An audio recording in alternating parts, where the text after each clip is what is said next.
Friends എല്ലാവർക്കും സുഖമാണോ? ഇന്ന് ചെറിയൊരു വിശേഷമുണ്ട് കേട്ടോ. ഇന്നാണ് എൻ്റെ കൊച്ചിൻ്റെ ബർത്ത്ഡേ. 7 വയസ്സായി. എന്ത് പെട്ടെന്നാ വർഷങ്ങൾ പോയത്. പിള്ളേർ ഇരുന്നിരിക്കുമ്പോഴേ പെട്ടെന്നല്ലേ വലുതാവുന്നത്. ബലൂൺ വീർപ്പിക്കാൻ ഒരാളെ എന്നെ ഏൽപ്പിച്ചു കേട്ടോ. എന്നെ കൊണ്ട് പറ്റാത്തൊരു കാര്യമാണ് അത്. ബലൂൺ വീർപ്പിച്ചപ്പം നേരെ ആ ശ്വാസം എൻ്റെ വായി തന്നെ പോകും. എൻ്റെ കവിള് വേദന എടുക്കുക അല്ലാതെ ഒരു കാര്യവും. പിന്നെ വലിയ പരിപാടിയായിട്ടൊന്നും ഇല്ല കേട്ടോ. ഇന്ന് ക്ലാസ് ഉണ്ടല്ലോ, 2 ദിവസത്തെ അവധി കഴിഞ്ഞിട്ടായതുകൊണ്ട് ശനിയാഴ്ച ദിവസം എക്സ്ട്രാ ക്ലാസ് ഉണ്ടായിരുന്നു. പിന്നെ ഉച്ചയായപ്പോൾ ഞാൻ ചെറുതായിട്ട് ഒരു പായസം വെച്ചു. അടുത്തുള്ള വീട്ടിൽ കൊടുക്കാനും മാത്രം, ചെറിയൊരു പായസം മാത്രം.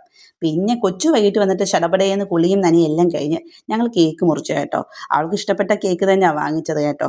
ഞങ്ങൾക്ക് സ്ഥിരമായിട്ട് കേക്ക് തരുന്നൊരു ചേച്ചി ഉണ്ടായിരുന്നു. ആ ചേച്ചിക്ക് ഇതാണ് ഒരു അസൗകര്യം. ഇതുവരെ ഹോം മെയ്ഡ് ആയിരുന്നു, ഇത് നേരെ ബേക്കറിയിൽ നിന്ന് വാങ്ങിച്ചു കേട്ടോ. ഞങ്ങൾ നേരത്തെ പോയി പറഞ്ഞു. റെഡ് ഫോറസ്റ്റ് ആ കൊച്ചിന് ഇഷ്ടം. അപ്പം പിന്നെ ചെറിയൊരു കേക്ക് മുറി, അവൾക്ക് അത്രയൊക്കെ മതി. പിന്നെ അവളുടെ കൂട്ടുകാരെയൊക്കെ വിളിക്കണമെന്നാണ് പറയുന്നത്.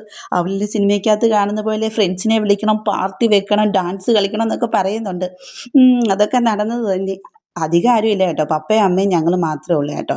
അപ്പം കേക്ക് മുറിയൊക്കെ കഴിഞ്ഞ് ഞങ്ങൾ നേരെ ഇനിയും നമ്മുടെ ഈ പായസത്തിൻ്റെയും കേക്കിൻ്റെയും പങ്ക് നമ്മുടെ വീട്ടിൽ കൂടെ നമ്മൾ കൊടുക്കണ്ടേ. നമ്മൾ ആരെയും വിളിച്ചിട്ടില്ല കേട്ടോ. 7 വയസ്സായില്ല, ഇനി എന്തിനാണ് എല്ലാവരെയും വിളിക്കുന്നത്.